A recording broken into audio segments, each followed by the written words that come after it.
클릭해주셔서 감사합니다. 안녕하세요, 축구형입니다. 정말 영화가 따로 없었습니다. 한국이 사우디와의 16강 경기에서 승부차기 끝에 승리하면서 8강에 진출했습니다. 정말 오늘 경기 시작부터 끝까지 드라마 같은 순간이 많았습니다. 오늘 조씨들이 경기를 휘저어버렸네요. 사실 전술적으로 사우디가 많은 준비를 하고 나왔는데요.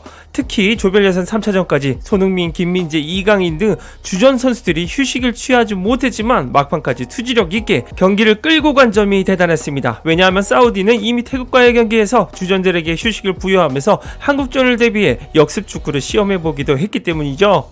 이번 영상에서는 한국과 사우디전 경기 장면 전해드리고요. 그리고 이번 사우디전이 유독 영화 같았던 이유에 대해서도 전해드리겠습니다. 바로 만나러 가시죠. 구독 깜빡하신 형님 누님들 한번 눌러주고 가시죠. 이번 경기에서도 과연 클린스만 감독이 조규성, 손흥민의 투톱카드를 또 쓸지가 관심 포인트였습니다. 3차전까지 꿋꿋이 썼던 전술이었기 때문이었는데요. 하지만 16강전에는 깜짝 포메이션을 꺼냈습니다. 3-4-2-1 포메이션을 가지고 나왔는데요. 최전방 원톱은 손흥민을 출격시켰습니다. 양쪽 측면에는 정우영과 이강인이었습니다. 3선은 서령우, 황인범, 이재성, 김태환이 출전했습니다. 3백은 김영건, 김민재, 정승현이 지켰습니다. 골키퍼 장갑은 조현우가 꼈습니다. 이에 맞서는 사우디의 만치니 감독은 역시나 3백 전술을 꺼냈습니다. 3-5-2 포메이션이었는데요. 정확한 킥을 바탕으로 제공권 플레이가 위협적이고 조직력 있는 역습 전술을 경계해야 했습니다.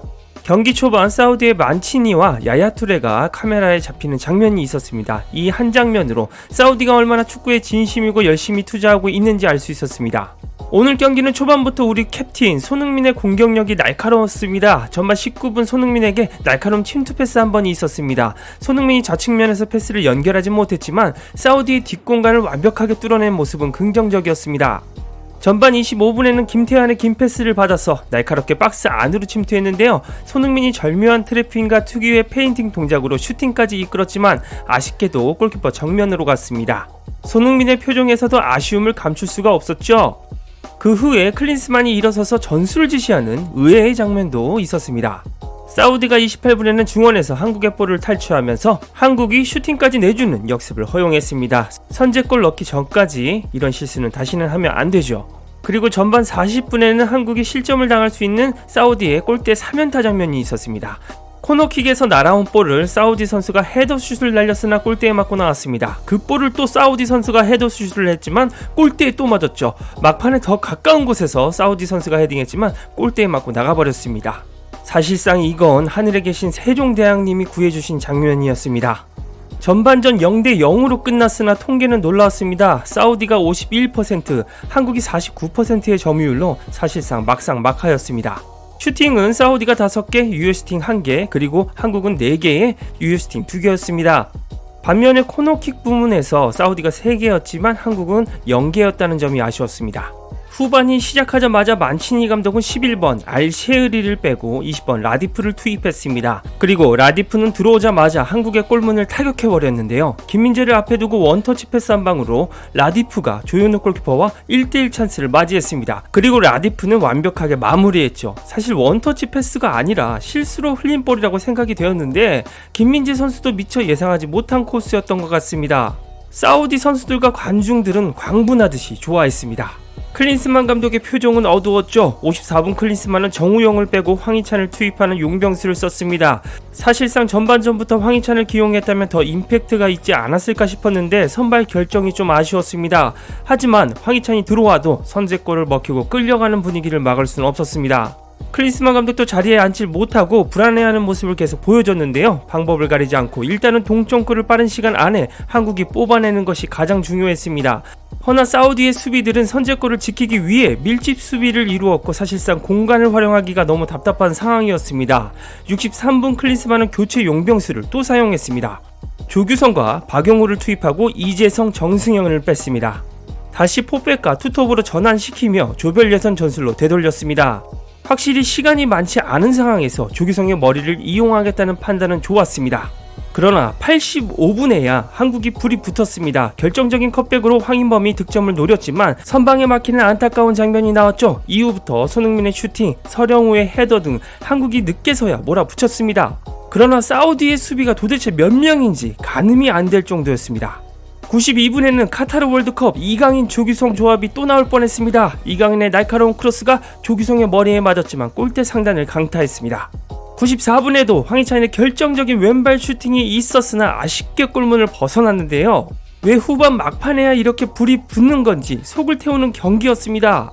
그러나 98분 뜻밖에도 그동안의 서름을 모두 씻어내는 조규성의 헤더 한 방이 동점골을 만들었습니다. 우측면에서 김태환이 한번 접고 서령우를 향해 왼발로 먼쪽 크로스를 날렸습니다. 그리고 서령우는 조규성을 향해 헤더 패스를 날렸는데요. 이걸 조규성이 정확하게 헤더로 꽂아 넣으면서 극장골을 터뜨렸습니다. 조규성도 그동안의 상처가 싹 사라지는 듯 했을 것 같습니다. 클린스만 감독도 어린 아이처럼 양팔을 들고 좋아하면서 경기는 연장전으로 갔습니다. 연장 전반에는 김민재의 헤더가 키퍼의 세이브에 막히는 안타까운 장면이 있었습니다. 연장 후반에는 조규성이 빈 골대에 슈팅할 수 있는 찬스가 있었으나 동료에게 패스를 주다가 무산이 되었는데요. 동점골을 넣었으니 괜찮습니다. 114분에는 황희찬의 컷백 패스를 이강인이 한 명 제치고 바로 슈팅을 날렸으나 사우디의 선방에 막혔습니다. 결국 경기는 승부차기로 갔습니다. 선축은 사우디의 성공이었고 대한민국의 1번 키커는 캡틴 손흥민이었습니다. 손흥민은 가뿐히 좌측으로 꽂아 넣으면서 성공시켰습니다. 그리고 우리에겐 비천우가 있었습니다. 사우디의 3번 키커 그리고 4번 키커까지 조현우 골키퍼가 모두 막아냈습니다.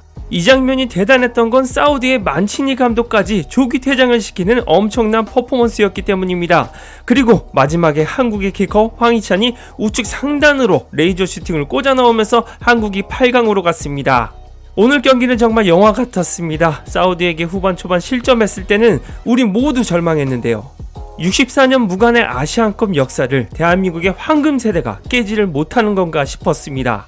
게다가 이번 황금 세대가 만약에 사우디에게 졌다면 역사적으로 불명예스러운 업적을 남기기에 이번 승리가 더 심장을 뜨겁게 합니다. 만약 황금 세대가 사우디에게 패배했으면 한국 역사상 처음으로 아시안컵 16강에서 탈락한 선수단이 될 뻔했기 때문입니다. 그리고 오늘 막판 동점골을 넣은 선수가 한국 축구 팬들의 조롱과 비판을 받았던 조규성이었다는 사실도 영화 같았습니다. 조규성은 긴 헤어스타일과 나 혼자 산다 예능 출연 등으로 악플러들에게 비판을 받았습니다. 그런데 조규성의 인터뷰도 영화 대사 같았는데요. 오늘은 지고 있는 상황에 들어간 만큼 무조건 골을 넣어야겠다는 생각만 했다. 더 많은 찬스가 있었는데 넣지 못해 아쉬움도 있었다. 그 전에 강인이가 크로스를 올렸을 때 됐다고 생각했는데 골대에 맞고 나왔다. 영우가 올려준 공이 머리에 맞았을 때는 들어갔다는 생각이 들었다 라고 말했습니다. 마지막으로 같은 조시인 조현우가 김승규를 대신해서 공백을 메웠지만 사우디의 두 번의 PK를 연이어 막은 것도 영화의 한 장면 같았습니다. 비천우 그가 다시 돌아왔습니다. 이제 우리는 호주와 8강에서 맞붙습니다. 중요한 건 꺾이지 않는 마음이었고 다시 한번 월드컵의 뜨거웠던 열기가 느껴지네요. 여러분들은 영화 같던 오늘 경기 어떻게 보셨나요? 많은 의견 댓글로 부탁드립니다. 이상 축구용이었습니다. 구독과 좋아요, 알림 설정 눌러주시면 빠르고 정확한 소식과 분석으로 보답하겠습니다.